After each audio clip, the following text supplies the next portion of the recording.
ये कि करीब 10 सेकंड तक ये झटके महसूस किए गए।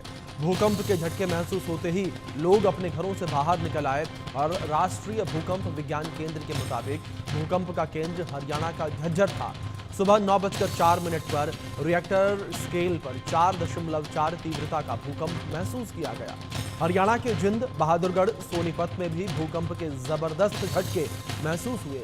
वहीं यूपी के मेरठ में भी भूकंप के तेज झटके महसूस किए गए। लेकिन सवाल ये कि दिल्ली और एनसीआर, जहां पर हाई राइज बिल्डिंग्स ज्यादा हैं, ऐसे में यहां पर भूकंप कितना खतरनाक साबित हो सकता है, क्योंकि बार बार ये भूकंप आ रहे हैं और भूकंप आने की वजहें क्या हैं, इन सभी बातों पर चर्चा करेंगे। लेकिन साथ ही सर्वे के आंकड़े भी आपको बताएंगे कि किस तरीके से हमने सर्वे किया और इस सर्वे में हमने कई सवाल जो है अपने दर्शकों से पूछे, जिसमें पहला सवाल ये था कि क्या पिछले 6 महीने में दिल्ली एनसीआर में तीसरी बार भूकंप का आना चिंता का विषय है। तो ऐसे में 81% लोग हाँ कहते नजर आए, यानी कि 81% लोगों का ये कहना था कि हाँ ये चिंता का विषय है। तो 17% लोग नहीं कहते नजर आए, तो 2% लोग ये कहते नजर आए कि कुछ कह नहीं सकते, यानी कि इस पूरी सिचुएशन पर थोड़े बहुत कंफ्यूज नजर आए। तो कुछ इस तरीके से अपने सर्वे में ये सवाल पूछा था। और अब अपने सर्वे को लेकर बात की जाए तो हमने दूसरा सवाल जो है वो ये पूछा कि दिल्ली एनसीआर में बार बार भूकंप आने की वजह क्या है। तो इसके कुछ इस तरीके से आंकड़े निकल कर सामने आए हैं। जोन 4 में होना 28% लोग मानते हुए नजर आए। फॉल्ट लाइंस 49% लोग मानते नजर आए। तो वहीं 23% लोग कंफ्यूज नजर आए, वो कुछ कह नहीं पाए इस विषय पर। उनका ये कहना था कि कुछ कह नहीं सकते इस विषय पर। तो कुछ इस तरीके से ये आंकड़े जो हैं वो निकल कर सामने आए हैं। लेकिन जिस तरीके से दिल्ली एनसीआर में भूकंप के झटके लगातार महसूस किए जा रहे हैं, तो ऐसे में लोगों की चिंताएं लगातार बढ़ने लगी हैं और बार बार भूकंप के झटके आने को लेकर भी जो लोग हैं वो चिंता व्यक्त कर रहे हैं। और पिछले कुछ दिनों को लेकर बात करें तो पिछले कुछ दिनों में भूकंप के झटकों में ज़्यादा इजाफा देखने को मिला है। वहीं इस विषय पर हम जानकारों से चर्चा करेंगे, बातचीत करेंगे, सवाल जवाब करेंगे, लेकिन उससे पहले आपको एक खास रिपोर्ट दिखाते हैं। तेज झटके थे उसके, बहुत तेज रफ्तार थी भूकंप की उसकी। आप उस टाइम कहाँ थे? उस टाइम मैं दुकान पर खड़ा हुआ था, दुकान में ऐसा लग रहा था कोई हिला रहा है दुकान को पकड़ के। और लोग भी थे कुछ? और लोग भी थे, वो कह रहे थे कि आज जमीन क्यों हिल रही है ये। नीचे के फ्लोर्स पे तो झटके महसूस कम होते हैं, लेकिन जो हाई राइज ऊपर की तरफ रहते हैं उनको काफ़ी ज़्यादा झटके महसूस होते हैं। तो जस्ट बेड से उठे थे और एकदम से हिलने लगा था, तो हमें बड़ा डर गए। फिर अभी कुछ दिन पहले भी आया था तो उसमें भी काफ़ी डर से गए। तो भूकंप के झटके तो एनसीआर में आते ही रहते हैं, तो इसके लिए हमें मॉक ड्रिल वगैरह करके रेडी रहना चाहिए कि कभी ऐसा आए तो हम बचाव कर सकें या अपने आप को बचा सकें। चाय पी रहे थे, एकदम मेरे को तेज झटका सा महसूस हुआ। फिर मैंने लड़कों को जल्दी जल्दी बोला बाहर आओ बाहर आओ, सारे निकल के बाहर आए। फिर हम बाहर भागे और एकदम सारे बाहर आके खड़े हो गए हम। कैसा फील होता? तो कितना तेज था भूकंप? नहीं तेज था भूकंप, तो झटका लगा, अच्छी तरह से धरती हिली और ऐसा लगा कि बहुत तेज झटका लग रहा है जैसे। तभी मैंने आवाज दी लड़कों को। तो यहाँ पर आपने लोगों को भी सुना किस तरीके से लोग जो है वो भी डरे सहमे नजर आए, क्योंकि जब भूकंप के झटके महसूस किए गए तो लोग जो है वो डर गए। और लगातार जिस तरीके से दिल्ली एनसीआर में भूकंप के ये झटके महसूस किए जा रहे हैं, इसको लेकर भी लोगों में कहीं ना कहीं डर देखने को मिला कि आखिरकार ऐसी क्या वजहें हैं कि जिस वजह से दिल्ली एनसीआर में बार बार भूकंप के झटके जो हैं वो महसूस किए जा रहे हैं। तो इन सवालों को लेकर लोग जो है वो डरे सहमे नजर आए। तो इसी विषय पर बातचीत करने के लिए हमारे साथ खास मेहमान जुड़े हैं, डॉक्टर ए.के. बयानी जी हमारे साथ जुड़े हैं। और डॉक्टर साहब बहुत स्वागत है आपका, भूवैज्ञानिक हैं डॉक्टर ए.के. बयानी जी। डॉक्टर साहब सबसे पहले मैं आपसे यही समझना चाहूँगा कि जिस तरीके से अगर पिछले कुछ दिनों को हम देखें तो भूकंप की घटनाएं बढ़ गई हैं लगातार। हमने देखा इस 6 महीने में 3 बार भूकंप के झटके महसूस किए गए। सर इसके पीछे की क्या वजह हो सकती है? जाहिर तौर पर ये तो नॉर्मल सी बात है, सबको पता है कि जो टेक्टोनिक्स प्लेट होती है जब वो खिसकती हैं उनमें परिवर्तन होता है तो भूकंप के झटके महसूस किए जाते हैं। लेकिन सर सवाल मेरा यहाँ पर यह है कि आखिर बार बार ऐसी घटनाएं क्यों हो रही हैं? देखिए, जहां तक दिल्ली की बात है जी तो ये जोन 4 में आता है। निश्चित रूप से ये अर्थक्वेक के हिसाब से काफी सेंसिटिव एरिया माना जाता है और बिल्कुल। इसमें 5 से 6 मैग्नीट्यूड के भूकंप सामान्य रूप से आ सकते हैं। जी। अब बार बार ये घटनाएं इसलिए हो रही कि दिल्ली और इसके आसपास कोई 10-12 ऐसे बड़े बड़े फॉल्ट हैं जिसमें कभी किसी फॉल्ट में एक्टिविटी होती है, कभी किसी दूसरे फॉल्ट में एक्टिविटी होती है। और ये जो ऊर्जा इकट्ठी हो रही है वो कोई एक ही फॉल्ट से नहीं निकल रही, बल्कि अलग अलग फॉल्टों से निकल रही है। और ऊर्जा इकट्ठा होने में काफ़ी टाइम लगता है, तो कभी किसी फॉल्ट का नंबर आ जाता है तो कभी किसी फॉल्ट का नंबर आ जाता है। तो उसके कारण क्या होता है कि ये अलग अलग फॉल्ट जब सक्रिय होते हैं अलग अलग टाइम पे, तो उनसे ये भूकंप आते हैं। और जी। जहाँ तक 4 से 5 मैग्नीट्यूड के भूकंप की बात है, ये निश्चित रूप से नुकसान तो पहुंचा ही सकते हैं, पर अधिक तीव्रता के भूकंप से ही आएंगे।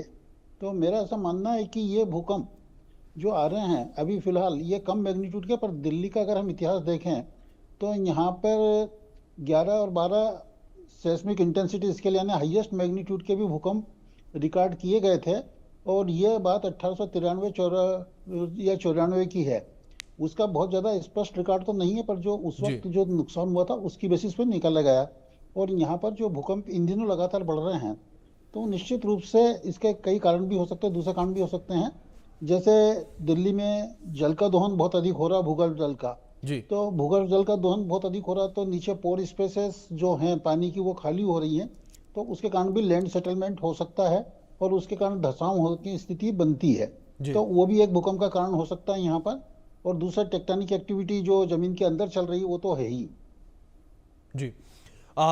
Doctor AK. बियानी जी, इस बीच अगर बात की जाए झज्जर, सोनीपत, रोहतक जैसे इलाकों को लेकर, तो बार बार ये एपिसेंटर क्यों बनते हैं? इसके पीछे क्या खास वजह हो सकती है सर? देखिए, ऊर्जा वहीं से निकलेगी जहां पर फॉल्ट होंगे। जी। और दिल्ली के आसपास जैसे मैंने कहा कि काफी बड़े बड़े फॉल्ट मौजूद है, जैसे दिल्ली मुरादाबाद है, या दिल्ली मथुरा है, या ये झज्जर के पास सोहना फॉल्ट है, या इधर उत्तर में जाए तो मेन बाउंड्री फॉल्ट है, या दिल्ली हरिद्वार रीज है। ये सारे के सारे फॉल्ट एक्टिव हैं। और जब इनमें से किसी भी फॉल्ट में एक्टिविटी होगी तो उस फॉल्ट के आसपास सबसे पहले ऊर्जा वहीं से निकलेगी और उसके बाद वो दूसरे एरिया में फैलती है। पर फैलने की रफ्तार भी काफ़ी तेज होती है। तो इसका कारण ये है कि जो झटके हैं काफ़ी दूर दूर तक 200-200 किलोमीटर 300-300 किलोमीटर तक महसूस होते हैं। वो इस बात पर डिपेंड करता है कि कितनी ऊर्जा ज़मीन के अंदर से निकल रही है। तो ये सारा का सारा जो है चक्र वो फॉल्ट की एक्टिविटी के कारण है और कितने मैग्नीट्यूड का अर्थक्वेक है यहाँ पर। जी सर, लेकिन इस बीच एक बात जिसकी चर्चा बहुत ज़्यादा होती है, उसमें यह कहा जाता है कि जाहिर तौर पर जिस तरीके से आप बैठे हैं या अन्य जानकार भी कई बार हम लोगों के साथ जुड़े हैं, उनसे बातचीत होती है, तो इस बातचीत में एक चीज़ निकल कर ये सामने आती है कि भूकंप को लेकर पहले से ही कोई भी संभावना व्यक्त नहीं की जा सकती, यानी कि पूर्वानुमान जारी नहीं किया जा सकता। लेकिन मेरा सवाल यहाँ पर डॉक्टर साहब ये है कि क्या आने वाले समय में ये पॉसिबल हो पाएगा कि भूकंप को लेकर पहले से ही अलर्ट जारी किया जा सके, जैसे हम बारिश को लेकर बात करें, मौसम को लेकर बात करें? देखिए, जहाँ तक बारिश और मौसम, बारिश की बात करें या गर्मी की बात करें या भूकंप की बात करें, तो हमें इनमें अंतर स्पष्ट रूप से समझ में आता है। बारिश जो पर्यावरण में ऊपर की तरफ होने वाली क्रिया है, तो उसको हम सैटेलाइट के आंकड़ों से सैटेलाइट के फोटोग्राफ से पता लगा सकते हैं कि कब कहाँ पे बादल बन रहे हैं और कहाँ पे जाके ये रुकेंगे या कहाँ पे जाके टेम्परेचर डाउन होगा तो ये बारिश आएगी। पर भूकंप ऐसा है कि जमीन के अंदर से आते हैं और ये सारे के सारे फॉल्ट सक्रिय हैं। अब सक्रिय फॉल्ट में किस जगह से भूकंप ऊर्जा निकलेगी, क्योंकि एक चाहे वो 200 किलोमीटर या 300 किलोमीटर लंबा भी फॉल्ट हो तो वो एक साथ एक्टिवेट नहीं होता, उसके छोटे छोटे हिस्से एक्टिवेट होते हैं। तो इसमें जहाँ तक प्रिसाइज प्रेडिक्शन की बात है, वो तो फिलहाल जो टेक्नोलॉजी है या जो भी हमारी जानकारी है उसके हिसाब से संभव नहीं है। परंतु ये कह सकते हैं कि ये फॉल्ट में इस वक्त संभावना, इस टाइम पीरियड के बीच में संभावना बनती है, पर उसके लिए बहुत गहन अध्ययन की आवश्यकता पड़ती है जी। और जहाँ तक सवाल ये कि जमीन के अंदर जब कई फॉल्ट होते हैं और कई किलोमीटर की गहराई से आते हैं, तो उस गहराई पे जाकर हम कोई ऐसा इंस्ट्रूमेंट सेट करें जिससे हमको जमीन के अंदर की हलचलें पता लग जाए, तो वो आज की ड्रिलिंग टेक्नोलॉजी से संभव नहीं। जैसे 10 किलोमीटर की गहराई का आज का भूकंप था जी, तो 10 किलोमीटर तक ड्रिलिंग करना बहुत ही मुश्किल काम है। और फिर वहां जाके इंस्ट्रूमेंट सेटअप करना जिसमें अर्थ के अंदर भूकंप आने के पहले हल्की सी क्रैकिंग की आवाज आती है, तो वो अब जरूरी नहीं कि जिस जगह हमने वो इंस्ट्रूमेंट सेटअप करा वहीं पे आएगी, वो कहीं पे भी आ सकती है। तो इसलिए आज तो बड़ा मुश्किल है, पर भविष्य में इस पर काफी रिसर्च चल रही है, हो सकता है कभी हमें इसमें सफलता भी मिले जी। सर, लेकिन इस बीच जिस तरीके से आपने जिक्र किया था प्लेटों का, अगर यहाँ पर बात की जाए क्या धरती की प्लेटों में जो हलचल अभी हाल फिलहाल हमें देखने को मिली है सर, जो आपकी जानकारी है उसके अनुसार क्या आपको लगता है कि अभी हाल फिलहाल के दिनों में धरती के अंदर जो हलचल है वो थोड़ी तेज हुई है या ये सामान्य है? नहीं, ये हलचल सामान्य है। अभी आप देखेंगे कि हमारे यहाँ कुछ महीने पहले ही म्यांमार में भूकंप आया था और उसके बाद अलग अलग जगह पे अलग अलग तीव्रता के भूकंप आते रहते हैं। तो प्लेट का मूवमेंट तो एक सामान्य है, पर यह कहना कि हर भूकंप का प्लेट से संबंध है तो वो ऐसा नहीं है। प्लेट तो जिस जगह से जमीन के अंदर जा रही है वो बात अपने आप में सही है, पर ये जो फॉल्ट है, जो दिल्ली के आसपास के फॉल्ट है, ये प्लेट की बाउंड्री से कम 400 से 500 किलोमीटर दूर है। तो ये जो ऊर्जा जो प्लेट की, अगर जहां से प्लेट अंदर जा रही है वो ऊर्जा जब पीछे की तरफ इकट्ठी होती है तो उसमें कभी किसी फॉल्ट से तो कभी किसी फॉल्ट से वो निकलती है। तो इसका डायरेक्ट कनेक्शन प्लेट मूवमेंट से नहीं है, ये ऊर्जा जो इकट्ठी हुई है उसके कारण है। सर, जिस तरीके से आपने जिक्र किया कि डायरेक्ट कनेक्शन इनका प्लेटों से नहीं है, ऐसे में सर एक सवाल बार बार ये भी उठकर निकल आता है कि क्या जो जलवायु परिवर्तन इस वक्त देखने को मिल रहा है, क्या उसकी वजह से भी भूकंप आ रहे हैं बार बार? जलवायु परिवर्तन से इसका कोई संबंध नहीं है जी, क्योंकि जलवायु परिवर्तन जो है पृथ्वी के ऊपर होने वाली क्रिया है और ये जो भूकंप, जो टेक्टोनिक भूकंप होते हैं ये जमीन के अंदर से आते हैं और इनकी गहराई अलग अलग होती है। ये 5 किलोमीटर से लेकर 400 किलोमीटर तक की गहराई से आ सकते हैं और जो डीपेस्ट अर्थक्वेक आया था वो 700 किलोमीटर की गहराई तक आया था, पर वो बहुत ही रेयर है। तो ऐसे में इतनी गहराई तक जलवायु का कोई प्रभाव नहीं पड़ता है। ये अंदर की हलचलें ही जो पृथ्वी को अपने आप में एडजस्ट करती रहती है, उसके कारण भूकंप आते हैं। और जहां तक प्लेट मूवमेंट का सवाल है, प्लेट मूवमेंट से डेफिनेटली एनर्जी उत्पन्न हो रही है और वो एनर्जी कभी किस जगह से निकल रही है, कभी किस जगह से निकल रही है। जरूरी नहीं कि एनर्जी जहां पे प्लेट अंदर जा रही है, जहां पे प्लेट बन रही है वहीं से निकले। वो जहां से भी वो एनर्जी प्लेट पीछे की तरफ डिस्ट्रीब्यूट करेगी या और किसी दूसरे एरिया में डिस्ट्रीब्यूट करेगी, वहां से अर्थक्वेक निकलते हैं, बनते हैं जी। इस बीच सर, क्या दिल्ली किसी सक्रिय भूकंपीय फॉल्ट लाइन पर स्थित है? इसको लेकर कोई ऐसी जानकारी? हाँ, बिल्कुल है। देखिए, दिल्ली में जो दिल्ली रिज वाला एरिया है, ये दिल्ली अरावली रिज का एक पार्ट है और यही रिज जो दिल्ली में दिख रही है ये हरिद्वार तक जाती है जी, जमीन के अंदर ही अंदर। वो आपको दिल्ली के बाद नहीं दिखेगी, पर वो उसकी जो भूवैज्ञानिक प्रमाण है वो हरिद्वार तक जाने की है, तो इसको हम दिल्ली हरिद्वार रिज कहते हैं। एक दूसरी इसी रिज की ब्रांच है दिल्ली लाहौर रिज या दिल्ली सरगोदा रिज, तो वो ब्रांच उस तरफ जा रही है। तो ये सारी की सारी रिज जो हैं कुछ न कुछ सक्रिय हैं। तो इसके कारण एक तो ये सक्रिय फॉल्ट होगा, फिर सोहाना का फॉल्ट सक्रिय है या दिल्ली मुरादा फॉल्ट सक्रिय है। ग्रेट बाउंड्री फॉल्ट जो ये अलीगढ़ के साउथ से जाता है वो भी, उसमें भी कुछ हद तक सक्रियता देखी गई है। तो ये कह सकते हैं कि दिल्ली के आसपास सक्रिय फॉल्टों की संख्या काफी है जी। सर, जिस तरीके से आपने जिक्र किया कि दिल्ली के आसपास जो सक्रिय फॉल्ट लाइन है उसकी संख्या काफी ज्यादा है, उस पर दिल्ली स्थित है, तो ऐसे में सर दिल्ली वासियों के लिए, दिल्ली एनसीआर के लोगों के लिए कितनी बड़ी चिंता की बात ये, क्योंकि अगर दिल्ली को लेकर बात करें, नोएडा को लेकर बात करें, गुरुग्राम को लेकर बात करें और फरीदाबाद को लेकर बात करें, तो यहां पर सबसे ज्यादा हाई राइज बिल्डिंग्स मौजूद हैं। तो ऐसे में सर कितनी बड़ी ये चिंता? देखिए, चिंता तो बहुत बड़ी है। अभी तक तो हमारे पास ये जो जितने भी भूकंप आए पिछले साल 2 साल में, वो बहुत छोटे मैग्नीट्यूड के थे या कम मैग्नीट्यूड के थे, पर इसका मतलब ये नहीं कि हमें बड़ी मैग्नीट्यूड के भूकंप नहीं आ सकते हैं। और एक अध्ययन भी किया गया था जिसमें अगर 5 से 6 मैग्नीट्यूड के भूकंप आते हैं तो दिल्ली के आसपास के 6.5% मकान ऐसे हैं जो गिर सकते हैं और इससे बड़े यानी 84% मकान ऐसे जिसमें हल्का नुकसान हो सकता है जी। तो ये तो 5 से 6 मैग्नीट्यूड पर, अगर इससे अधिक तीव्रता का भूकंप आएगा तो वो निश्चित रूप से ज्यादा एरिया को प्रभावित करेगा और ज्यादा नुकसान कर सकता है। अब सवाल यह है कि ये जो भूकंप आ रहे हैं तो इसके लिए हाई राइज बिल्डिंग को भी उस तरह से बनाया जा सकता है जो भूकंप अवरोधी हो। तो सबसे जरूरी है कि जो भूकंप अवरोधी संरचना है उसको कंपलसरी करना चाहिए दिल्ली डेवलपमेंट अथॉरिटी द्वारा, या आसपास की जितनी भी अथॉरिटी हैं वो मिलकर इस बात का फैसला लेके हम स्ट्रिक्ट रूप से इसका पालन कराएंगे। वैसे तो कागज पे ये जो डेवलपमेंट अथॉरिटी है इनके नियम कानून कायदे सन 1960 से हैं, परंतु इनका पालन नहीं हो रहा है, इसी कारण हमको नुकसान देखने को मिलता है जी। तो इसलिए बहुत जरूरी हो गया कि इन संरचनाओं को या जो मल्टी स्टोरी बिल्डिंग है उनको परमिशन रहने की जब भी दी जाए, जब वो सर्टिफाइड किया जाए डेवलपमेंट अथॉरिटी से कि ये पूर्ण रूप से भूकंप अवरोधी रचना है और इसमें अब जो ज्यादा नुकसान होने की संभावना नहीं है जी। डॉक्टर साहब, मैं आपसे रिक्वेस्ट करूंगा कि प्लीज़ आप मेरे साथ बने रहें। और हमने अपने सर्वे के दौरान अपने दर्शकों से कुछ सवाल पूछे थे और उसके किस तरीके से आंकड़े निकलकर सामने आए सर, वो अपने दर्शकों को हम बता देते हैं। हमने अपने सर्वे में सवाल नंबर 3 पूछा था कि ऊंची इमारतों में रहने वालों को भूकंप आने पर क्या करना चाहिए। तो इस बीच कुछ इस तरीके से ये जवाब निकलकर सामने आए हैं, आंकड़े निकलकर सामने आए हैं कि 13% लोगों ने ये कहा कि घबराना नहीं चाहिए। 12% लोगों का ये कहना था कि सुरक्षित स्थान ढूंढना चाहिए और 10% लोगों का ये कहना था कि लिफ्ट के इस्तेमाल से आप बचें और 52% लोगों ने ये कहा कि खुले स्थान पर आप जाएं। और इनमें से सभी पर 13% लोग अपनी सहमति जताते हुए नजर आए थे।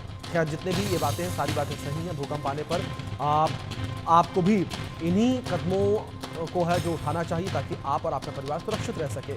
अब आगे बढ़ते हैं और बात करते हैं अपने सर्वे में पूछे गए चौथे सवाल को लेकर।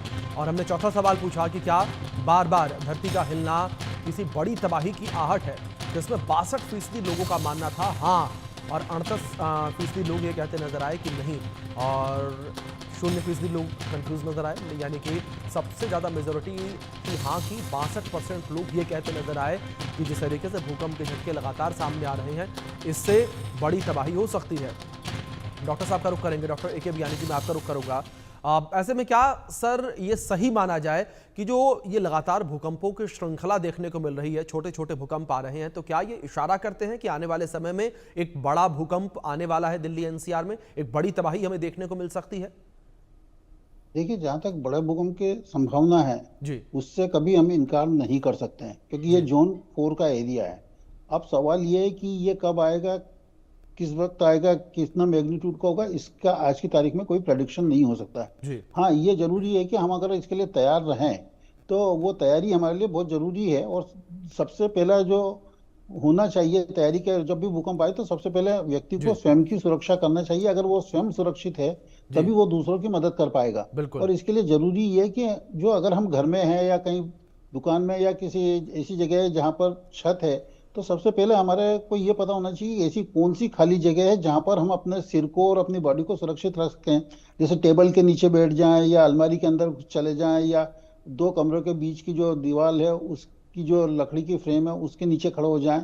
तो ये सबसे सुरक्षित जगह होती है। इसमें घबराने की जरूरत नहीं है, क्योंकि हमारे पास जो भूकंप आते हैं वो 10 से 20 सेकंड तक के ही होते हैं और इसी के दौरान हमको अपने आप की सुरक्षा निश्चित करना है। अगर बाहर भागेंगे तो वो हमेशा नुकसान की चीज होती है, वो कभी इस तरह के कदम नहीं उठाना चाहिए।